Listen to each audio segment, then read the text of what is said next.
The racial issue I'm bringing up would be George Floyd's difficulties in finding a job in Minneapolis.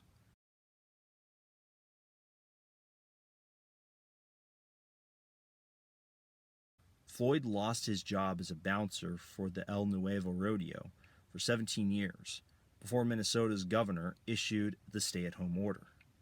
This would mean that Floyd would have to look for another job, being a convicted felon, living in an area to where, quote, there are horror stories about how people in the black community are treated by the Arab business owners and by the security they hire. That's a bit difficult to do. Now, I'm not justifying the use of counterfeit currency, but he was probably running out of money and became desperate. That could also explain the use of drugs, which, again, I am not endorsing the use of drugs in this matter. I'm not condoning that behavior, but when you get desperate and when you get stressed out, you turn to other vices, and you know what? Honestly, I can't help but somewhat feel bad for the guy. I mean, he was indeed a father trying to take care of his daughter.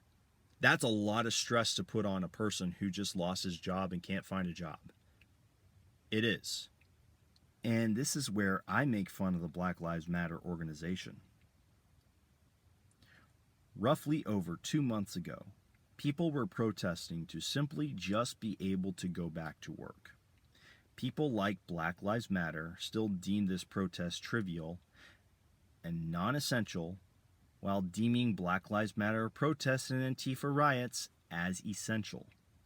So, what Black Lives Matter is saying is that George Floyd shouldn't be working to provide for his daughter because we're in the middle of a pandemic, but we should all go out en masse to protest his death, which could have been prevented if he didn't lose his job from the pointless lockdown.